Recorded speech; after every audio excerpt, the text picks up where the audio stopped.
నమస్కారం, నా పేరు డాక్టర్ పురు ధవన్ మరియు ఈ వీడియోలో మనం మాట్లాడుకోబోతున్నాం పార్కిన్సన్ రోగికి నిద్ర రాకపోతే అతను ఎలా నిద్ర పొందగలడు, అది కూడా మందులు లేకుండా చేయడం చాలా సవాలుగా ఉంటుంది.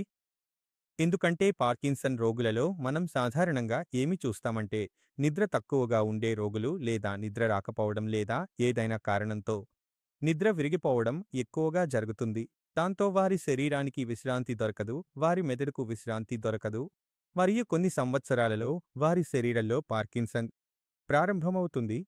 అయితే ఇలాంటి రోగులు చాలా సంవత్సరాలుగా సరిగా నిద్రపోలేదు. వారి శరీరంలో నిద్రను ఎలా తీసుకురావాలో, అది కూడా మందులు లేకుండా, దానికి పరిష్కారం నేను మీకు చెప్పబోతున్నాను. కాబట్టి దానిని గమనించండి.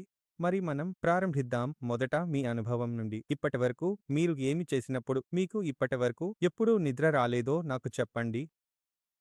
మీరు ఎప్పుడైనా భోజనం చేసినప్పుడు, బాగా తిన్నప్పుడు, ఆ తర్వాత మంచి నిద్ర వస్తుంది. లేదా మీరు ఎప్పుడైనా షాపింగ్ చేయడానికి వెళ్ళినప్పుడు, చాలా కాళ్ళు నొప్పిగా ఉన్నప్పుడు, ఏదైనా చేస్తూ అలసిపోయి నిద్రపోతాం. అలాంటిదే జరుగుతుంది. కాబట్టి మేము వ్యాయామం చేసి, షాపింగ్ చేసి అలసిపోతే, లేదా మేము అవసరానికి మించి బాగా తింటే కూడా మేము నిద్రపోతాం. పార్కిన్సన్ రోగులు తరచుగా తమ ఆహారాన్ని మెరుగుపరచడానికి ప్రయత్నిస్తూ ఆహారాన్ని పూర్తిగా ఆపేస్తారు, పండ్లు తింటారు, రొట్టె తినరు, వారు అన్నం తినరు, అక్కడ ఏదైనా తింటారు. రాత్రి భోజనం చేయడం మన బాధ్యత. రోగి ఏదైనా తినాలి మరియు ఆహారం కొంచెం బరువుగా ఉండాలని ప్రయత్నించాలి. దాని ఫైబర్ పరిమాణం కొంచెం ఎక్కువగా ఉండాలి. తద్వారా జీర్ణం కావడానికి కొంచెం ఎక్కువ సమయం పడుతుంది. అందువల్ల రాత్రి పొడి పరాఠాలు తినండి. గాజర్, గోబీ పరాఠాలు తయారు చేసుకుని తినండి. అవి పొడిగా ఉండాలి. వేయించకండి. చాలా ఎక్కువ ఆకలి ఉంటే మీరు కొంచెం మన్నా తీసుకోండి. చాలామంది రాత్రి భోజనం చేస్తారు. ఇది సరిగ్గా ఉంది. మీరు పూర్తిగా అన్నం, పప్పు, అన్నం తిన్నారా? లేదా పొడి పరాఠాలు తిన్నారా? మీ కడుపు నిండిపోయింది. ఇప్పుడు కడుపు నిండడం వల్ల ఏమవుతుంది అంటే మీ శరీరంలో రక్త ప్రసరణ మీ మెదడుకు వెళ్తుంది. ఇది మీకు నిద్ర పట్టనివ్వదు. అది మీ కడుపు వైపు, మీ అంతర్గత శాస్త్రం వైపు మళ్లించబడుతుంది. ఎందుకంటే అక్కడ ఆహారం పడింది మరియు ఆహారాన్ని జీర్ణం చేయడానికి మేము అంతర్గత శక్తిని పెంచాలి. ముందు మీ రక్తం మెదడుకు ఎక్కువగా వెళ్తుండేది. ఇప్పుడు అది తక్కువగా వెళ్తుంది మరియు అది మీ అంతర్గత శాస్త్రం వైపు మళ్లించబడుతుంది. దీనివల్ల మీకు కొంచెం నిద్ర అనిపించడం ప్రారంభమవుతుంది. సరే, మొదటి విషయం జ్వరం కాదు, ద్రవ ఆహారం కాదు. పూర్తి భోజనం తీసుకోవాలి, కడుపు పూర్తిగా నింపుకోవాలి. రెండవ విషయం, మీరు ఏమి చేయాలో గుర్తుంచుకోండి. సాయంత్రం మీను అలసటకు గురి చేయడానికి ప్రయత్నించాలి.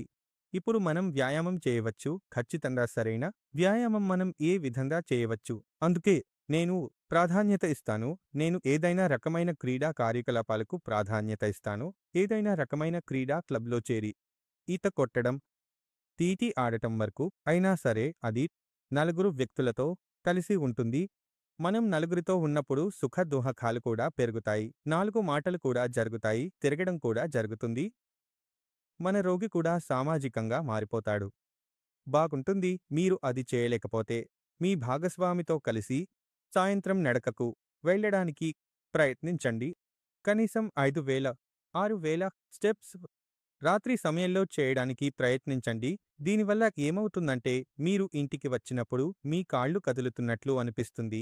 ఇక ఏమీ అవసరం లేదు అనిపిస్తుంది. ఇదే మనం సాధించాలనుకుంటున్నా.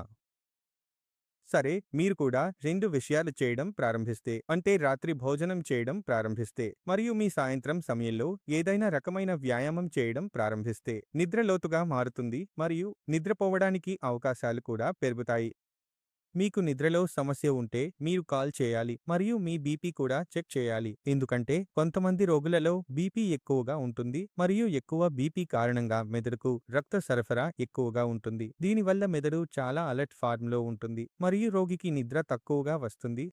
ఇది అన్నీ చేసిన తర్వాత కూడా మీ నిద్ర సరిగా రాకపోతే బాబా మీరు మళ్ళీ కాల్ చేయాలి. ఎందుకంటే ఇప్పుడు మీ సమస్య మందుల్లేకుండా పరిష్కరించబడదు. నేను ఆశిస్తున్నాను. అయినప్పటికీ మీరు చాలా విషయాలు అర్థం చేసుకున్నారు. ఎందుకు నిద్ర పార్కిన్సన్ రోగులకు అవసరం మరియు ఎలా నిద్రను తీసుకురావచ్చు. అయినప్పటికీ మనసులో ఏదైనా మిగిలితే దయచేసి కాల్ చేయండి. కానీ వెళ్లే ముందు నేను కోరుకుంటున్నాను మీరు కొన్ని రోగులను చూడండి. వీరికి కూడా ఇదే